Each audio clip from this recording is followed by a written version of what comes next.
Hola, un saludo muy especial a todos los que nos acompañan con este programa que se llama Mesa Central.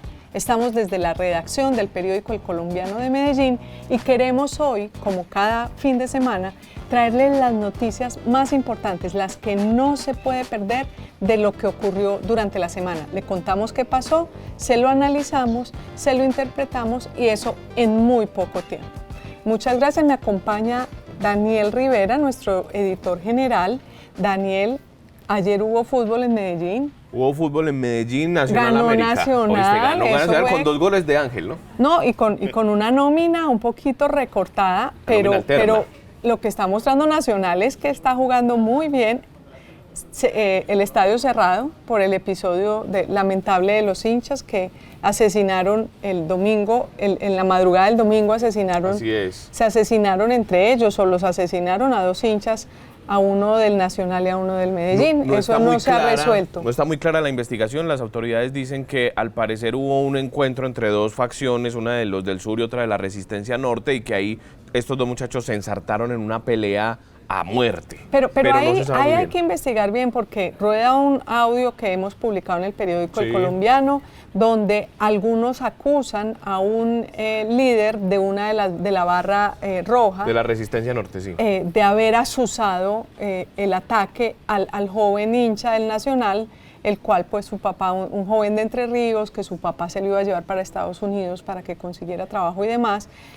Muy lamentable que haya todavía líderes de las barras que estén asustando, alentando. Yo creo que las barras están haciendo un intento por autocontrolarse, hicieron una reunión, se dieron la mano, pero eso no es solamente darse la mano una vez, claro. Eso es decir, eso todo el tiempo, porque eso, lo que hizo los del sur, hace más de 15 días que han hecho que no tengamos público en el estadio, y lo que hizo supuestamente este líder de la barra de Medellín quiere decir que hay problemas serios de las barras. A un muchacho que le dicen el sucio. Hay que decir que la Resistencia Norte empezó con peleas en el partido, o sea, ellos ya tenían unas fricciones y luego salieron al parecer a esto. Hay que decir, los muchachos se llamaban muertos, Alejandro Gallego y Anderson Steven Jaramillo. Los líderes de las barras tienen que tener mucho cuidado de lo que están haciendo. Están generando un poder innecesario, indebido, que puede ser muy catastrófico, pero ese no es el tema que vamos a tocar. Vamos a empezar por ahí.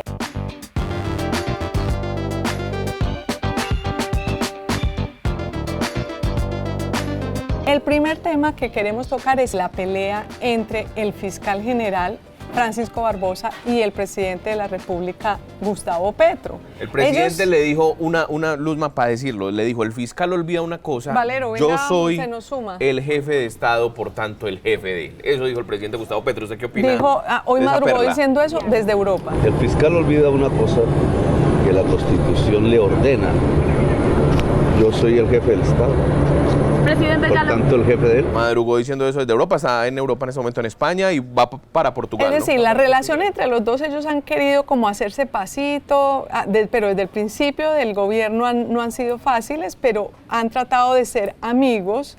Pero ¿qué pasó? ¿Qué fue lo que desató ya que esto que parece ser la guerra total? Cuéntenos, Daniel Valero, el macroeditor de Actualidad, cuéntenos qué fue lo que pasó, qué desató la guerra. Bueno, es una publicación que hace Gonzalo Guillén, un periodista, donde denuncia que hay un grupo de 14 personas que están señaladas de ser asesinos, según él, y que la fiscalía tenía la información, y que además de eso podía llevar a un grupo más grande. Estos 14 serían como los líderes, y otras 200 personas supuestamente vinculadas al Clan del Golfo, Luz María y Daniel, identificados, dice Guillén, con nombre, cédula, ubicación y tal, y que no emitieron las órdenes de captura.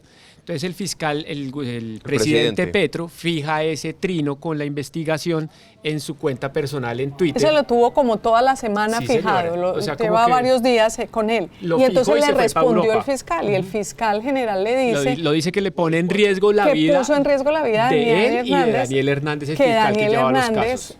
Es un fiscal que además tiene protección del sistema interamericano porque su papá fue víctima en la masacre de La Rochela. Entonces ahí se juegan entre acusaciones. Claro. Él decía que lo estaban poniendo en riesgo era porque, según Guillén, no habían querido avanzar en la investigación y que había desidia de parte de Hernández y supuestamente del fiscal Barbosa. Y dentro del artículo había una foto personal del fiscal Hernández donde se veía uno de sus hijos. El caso es que entonces Petro le dice, el fiscal le responde y hoy Petro le dice, yo soy el jefe de Estado. Soy el jefe suyo. Soy su jefe, me tiene que obedecer a mí. Pero yo creo que esto es simplemente la conclusión de algo que ha venido de siempre.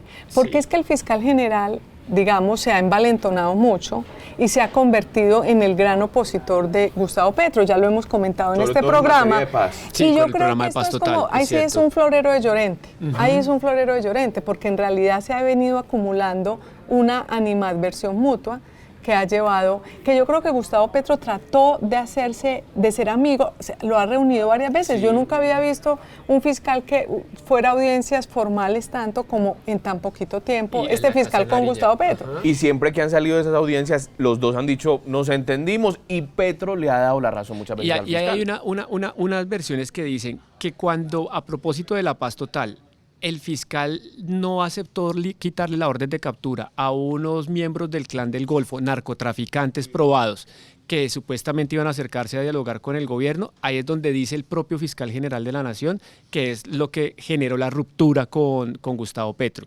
Pero está también las declaraciones públicas que después dicen que el mismo fiscal, después de reunirse con Petro, dice hemos encontrado como diálogos y por lo Pero menos en esta paz yo lo total que creo vamos que a en el buscar. fondo lo que hay es que el fiscal es una incomodidad para el presidente Gustavo Petro, Hoy lo pero el llamó presidente trató de ser además amigo de él también por un interés particular, porque es que el presidente, su hijo, tiene una investigación en la fiscalía. Yo no sé incluso si esto es una estrategia para decir usted, señor fiscal, pues usted tiene animadversión hacia mí, usted no puede ser el que juzgue a mi hijo.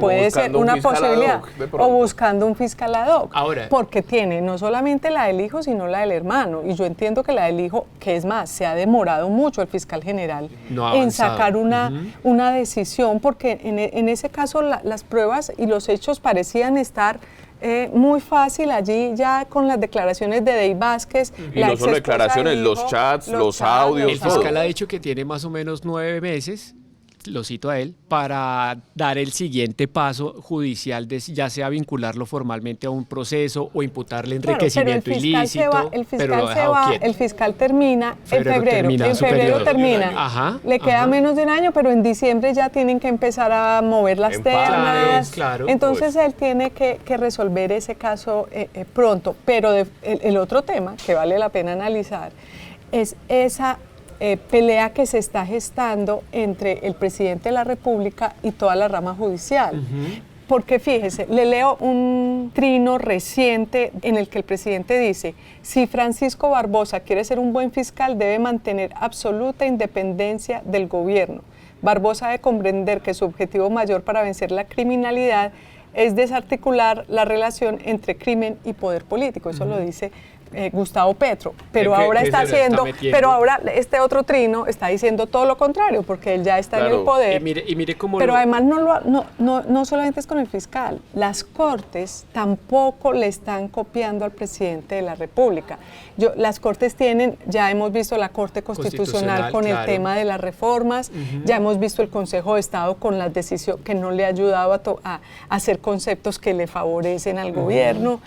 La Corte Suprema de Justicia sí pues actúa un poco más autónoma, Pues de pero... hecho, Luzma, mientras que se graba este podcast, las cortes, las tres que usted menciona, más lo que queda de la judicatura, que ahora se llama Comisión de Disciplina Judicial, estaban preparando un comunicado conjunto para rodear la institucionalidad de la Fiscalía. Ni siquiera a Francisco Barbosa, la institucionalidad de la Fiscalía sobre la independencia que Pero, debe tener. y volvemos, entonces no solo el Poder Judicial, el Legislativo también está siendo asediado de una u otra manera porque el presidente Claro. le dice a la gente desde el balcón de la Casa de Nariño: sí, no nos votan bien las Salga a reformas, las hay que calles. salir a las calles porque Claro. yo fui el gobierno, este es el gobierno que ganó y ese es el programa de gobierno que ganó. Entonces uno ve al presidente Gustavo Petro encontrándose con el armazón del Estado en el que él no es la figura total que toma todas las decisiones y entonces se está viendo, pareciera, incómodo en esa camisa. Y si la prensa cuestiona, se trata de un relato periodístico, abro y cierro comillas, que es como la frase que Sí, ha usado el últimamente. presidente Petro sigue haciendo pinitos para mostrarse como una suerte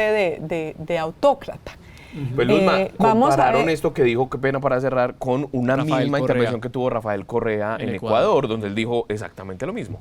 Sí, vamos a ver si pasa de la voz a los hechos, pero ya que lo pronuncie, que se manifieste en contra de estas instituciones de la democracia, pues ya es lo suficientemente duro, difícil y hace daño a la institucionalidad de una manera importante. Vamos a ver cómo se resuelve este tema.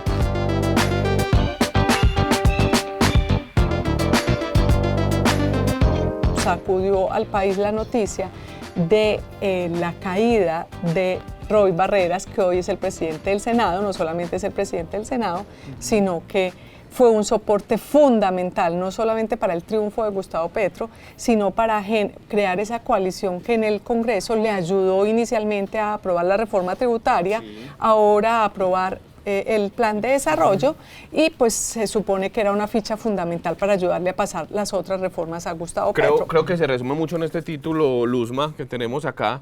El presidente Petro se quedó sin el piloto de la planadora que tenía en el Congreso, ¿no? Un tipo que sabía muy bien cómo funciona, sabe muy bien cómo funciona el legislativo y que se había encargado.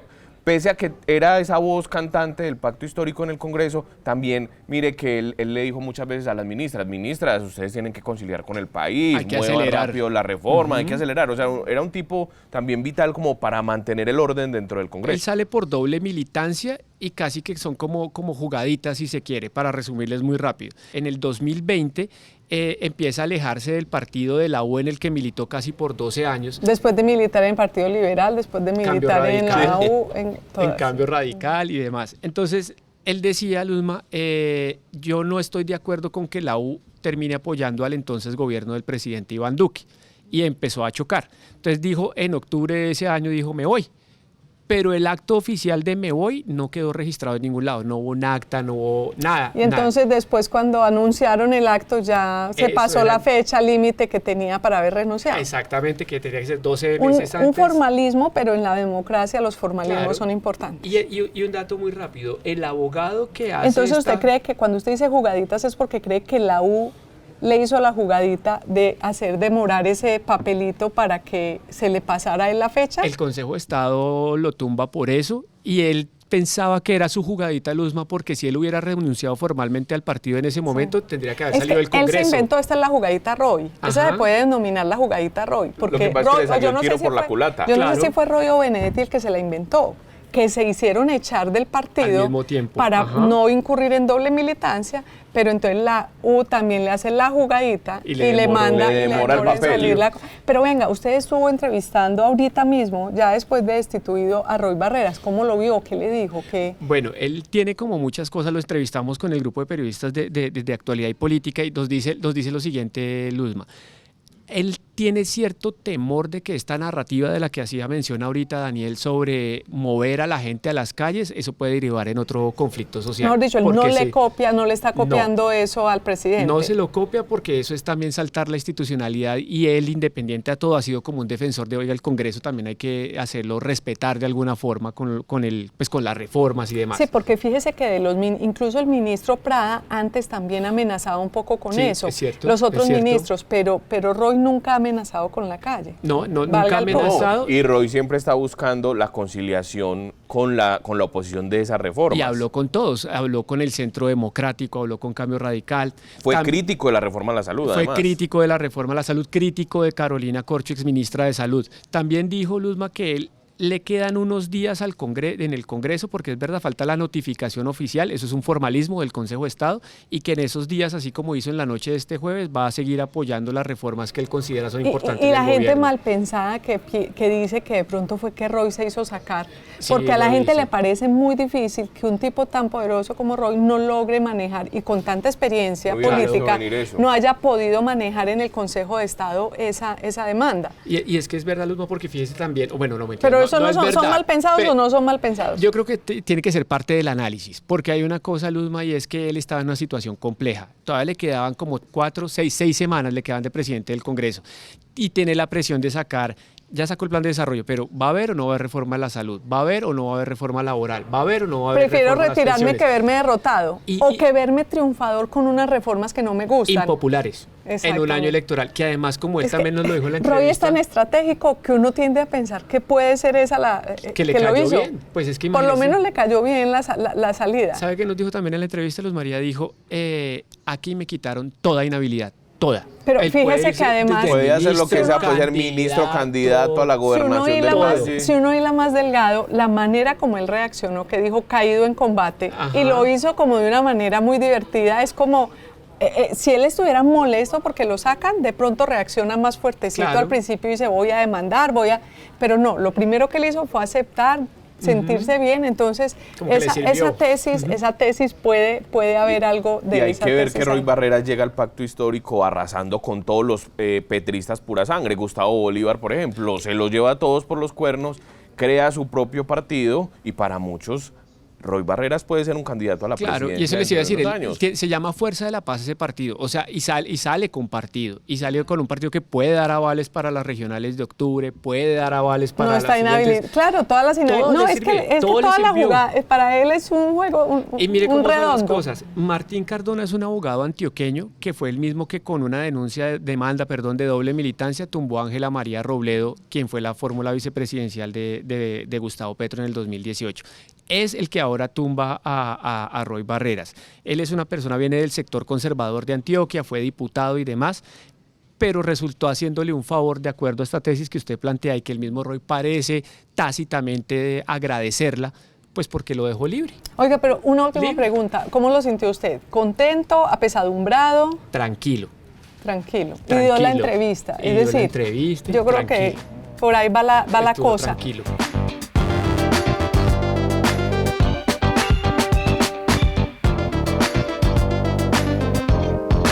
¿Qué fue lo que pasó con el Congreso de Comunicación Política en Medellín? Exactamente, se realizó el jueves 4 de mayo un foro en Medellín de comunicación política, ahí vienen estrategas, participan muchos comunicadores y políticos, ¿cierto? De toda la rama, digamos, de todo el espectro. Para decirlo de otra manera, eso es el tipo de congresos en donde es como una feria para ofrecer servicio a los estrategas políticos. Exactamente. Invitan a todos los estrategas políticos de América Latina, normalmente vienen muchos, esto se hace en una ciudad diferente cada vez, y van los políticos que están interesados o en aprender de estrategia política para ganar elecciones o que quieren contratar a un estratega político. Así es. Y esto fue aquí en Medellín. Nosotros habíamos publicado una denuncia hace varias semanas en la que decíamos que la alcaldía había puesto 500 millones en pauta, 500 millones en pauta para ese congreso. Es decir, que una alcaldía invierta 500 millones de pesos de los recursos públicos. Ahora está pidiendo en el Consejo Plata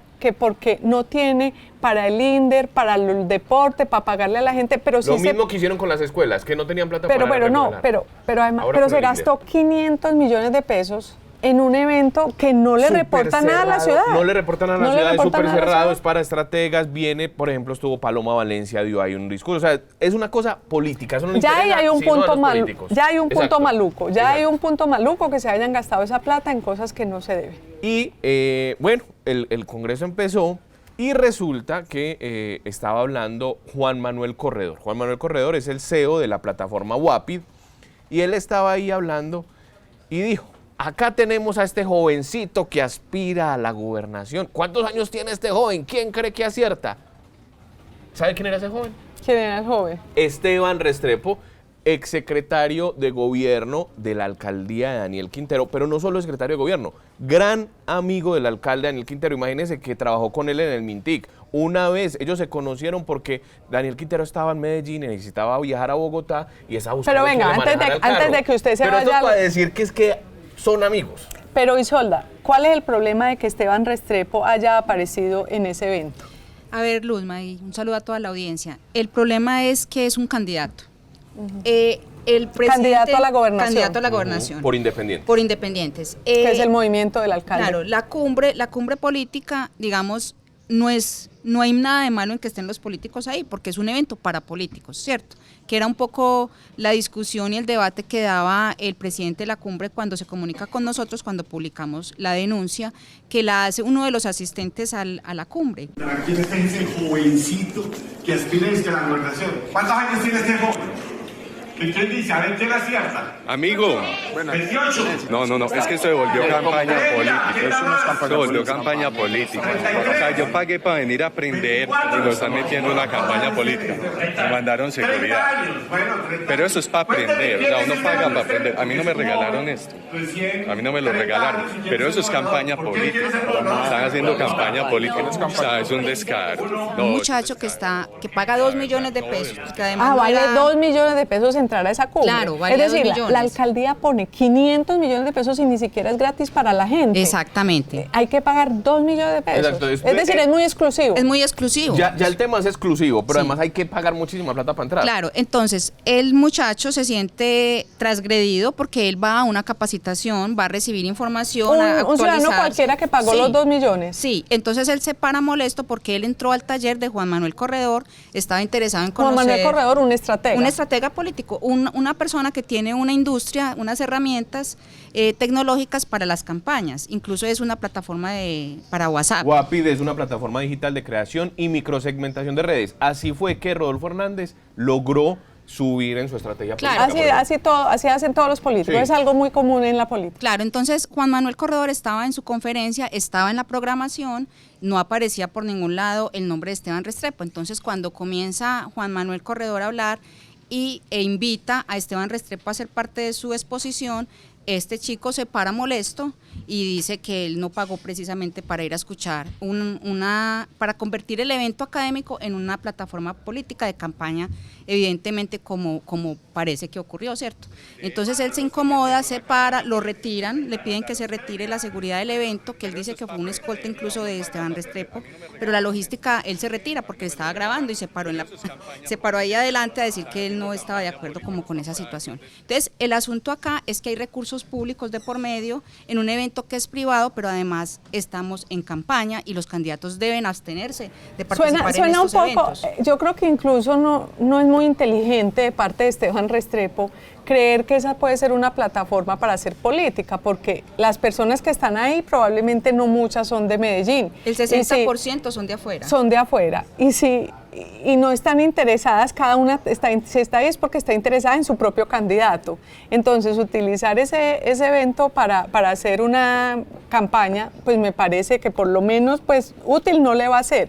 Sin embargo, sí es muy cuestionable. ¿Cómo quieren utilizar todo?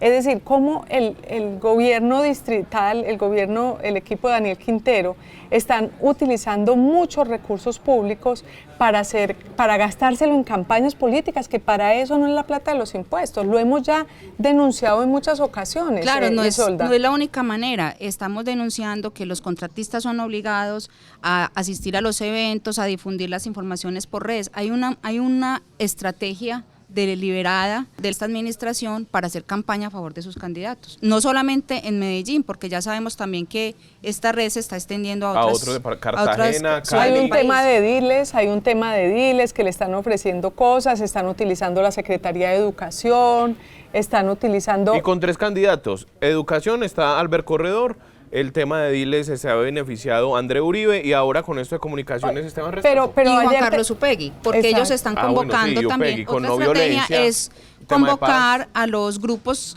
digamos, de interés de la alcaldía, como pasó hace poco con los vendedores ambulantes, y ellos los citan, Juan Carlos Upegui y Esteban Restrepo, a hablarles. Entonces ellos van engañados porque piensan que es un evento de la alcaldía para entregarles una información de servicio y resulta que ellos están aprovechando esos política. espacios. Daniel, pero a ustedes lo llamaron a reclamarle ayer por el tema. ¿Qué pasó? me Cuéntenos escribieron a de la ver. alcaldía y me dijeron, ¿por qué están publicando esto? Eso no es verdad. Lo de la presencia de Esteban Restrepo ligada a la plata que metió la alcaldía, 500 millones, que porque no habíamos mencionado que habían otros políticos de otras corrientes, por ejemplo, del Centro Democrático. El periodismo no está hecho para hacer vocería de ningún evento y menos de eventos privados. Lo que hicimos aquí fue ver por lo menos la suspicacia de que la alcaldía mete 500 millones de pesos en un evento que no le va a representar nada, ninguna imagen, que no se va a beneficiar la gente de a pie, y que extrañamente el mejor amigo del alcalde, exsecretario de gobierno, candidato a la gobernación, aparece en el evento como la joven promesa de la política antioqueña. Eso de verdad que es un poco indignante. Yo no sé, Isolda, que nos puede contar la plata que están pidiendo. El alcalde está pidiendo plata porque no tiene plata para funcionamiento suficiente, ¿no? Claro. Para los programas sociales. Claro, las transferencias van a presentar un proyecto en el Consejo para aumentar el monto de las transferencias de empresas públicas de Medellín a la alcaldía, porque el argumento va a ser que ya no tienen plata a partir de agosto, entonces la alcaldía se va a parar y esa presión se la está metiendo a los concejales para que le puedan aprueben más aprobar plata. más recursos. Entonces la pregunta es, ¿siempre ha alcanzado la plata en Medellín? Normalmente, más o menos, ha alcanzado, pero ahora ya se les agotó desde abril, pero además están invirtiendo en cosas que no tienen que ver con el bien común, sino con los intereses particulares de algunos políticos. Para Eso ellos decir que hacen una gran estrategia comunicativa. El mismo Daniel Quintero dijo que hoy la política es comunicación, ¿no? Bueno, muchísimas gracias por la compañía, muchas gracias a quienes nos escucharon. Esperamos haberlos ilustrado un poquito en estos temas que son la movida en la ciudad y en el país esta semana.